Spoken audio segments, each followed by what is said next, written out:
ఇక కవిత గారు నిన్నో బాంబు పేల్చింది. సంతోష్ రావే మొదటి దయ్యం. పోలీసులు నిజాయితీగా పనిచేస్తే అతనికి శిక్ష పక్కా. కేసీఆర్కు ఉద్యమకారులను దూరం చేసిన దుర్మార్గుడు. సీఎం రేవంత్ రెడ్డికి ప్రధాన గూఢాచారి. కేసీఆర్ తినే ఇడ్లీ ఇన్ఫర్మేషన్ కూడా చేరవేసే స్పై. గద్దర్ లాంటి వాళ్ళను గంటల కొద్ది గేటు బయట వెయిట్ చేయించిండు. స్మగ్లర్లకు ప్రభుత్వం అంటే భయం లేకుండా పోయిందని వ్యాఖ్య. నిమ్స్లో చికిత్స పొందుతున్న కానిస్టేబుల్ సౌమ్యకు పరామర్శ. సౌమ్య కుటుంబ సభ్యులను నిన్న కవిత గారు పరామర్శించిండ్రు. మొత్తానికి కేసీఆర్ గారి పక్కనున్న మొదటి దయ్యం సంతోష్ రావే. ఈ సంతోష్ రావు అనేటోడే ఈ తెలంగాణ ఉద్యమకారులకు సంబంధించి ఒక్కొక్కలను కేసీఆర్కి దూరం చేసిండు. కేసీఆర్కి గ్రౌండ్లో ఏం జరుగుతుందో తెలియకుండా చేసిండు. నిజాలను కేసీఆర్కి చేరవేయకుండా మధ్యలోనే అంతం చేసిండు. ఈ సంతోష్ రావే మొదటి దయ్యం. ఈ మొదటి దయ్యం చేయబట్టే కేసీఆర్కి చెడ్డ పేరు వచ్చింది. ప్రగతి భవన్లోకి ఎవరు వెళ్ళాలన్నా ఈ సంతోష్ రావు అనుమతి లేకుండా ప్రగతి భవన్లోకి ఎవరికి ప్రవేశం లేదు. కాబట్టి కేసీఆర్కి అపకీర్తి దేవడంలో మొదటి ప్రధాన సూత్రధారి పాత్రధారి రెండు కూడా సంతోష్ రావే అనేది కవిత గారి వాదన.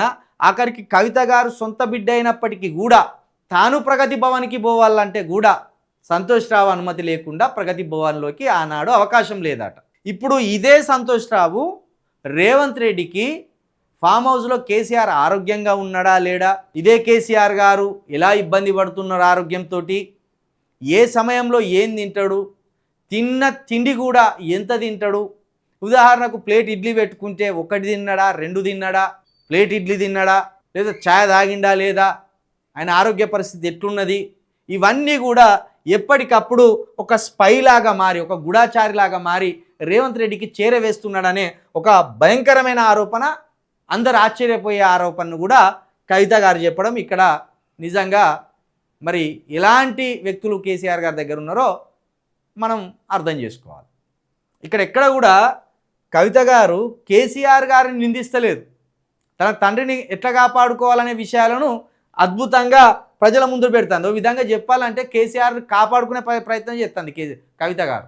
ఎందుకంటే అక్కడ కేసీఆర్ గారి దగ్గర ఎవరు పక్కనే లేరు. పెళ్ళి అయిపోయింది, తన కుటుంబం తనకి కవిత గారికి. ఇక కేటీఆర్ ఎప్పుడు పార్టీ చేతిలో గుంజుకోవాలని అయినా చూస్తాడు. మరి కేసీఆర్ గారు ఒక్కరే ఉన్నారు. కొంత ఏజ్డ్ పర్సన్ కాబట్టి ఆయన మీద ఏ కుట్రలు జరుగుతాయో ఏ టైపులో ఎప్పుడు ఎట్లుంటారో తెలియదు. కాబట్టి ఇప్పుడే ప్రజలకు ఆమె నిజాలు చేరవేస్తుంది.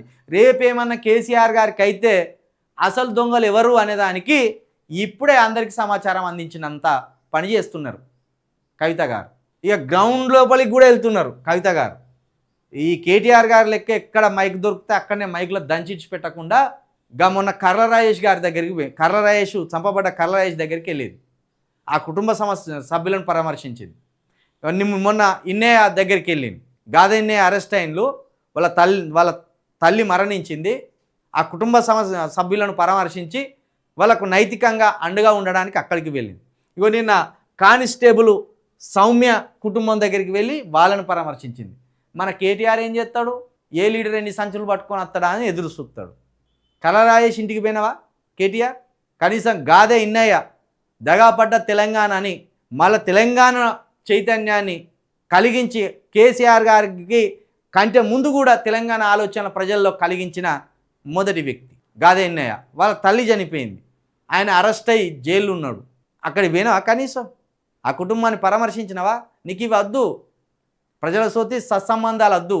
నీకేదైనప్పుడు సేపు ఆ ఏసీలో కూర్చొని ఆ ప్రెస్ మీట్ల ముందట 4 పొంకనాలు పొంకి బయటపడాలి. కర్ల రాజేష్ ఇంటికి పోయి పరామర్శించకపోతివి, జూనియర్ డాక్టర్ లవణ్య ఇంటికి పోకపోతివి, గాదా ఇన్నారెడ్డి గారి ఇంటికి పోకపోతివి, సౌమ్య కుటుంబం మరి స్మగ్లర్ల చేతుల్లో వాళ్ళ భర్త దాడికి గురై ఆసుపత్రిలో పడితే దాని మీద ఒక ఖండన లేకపోయే.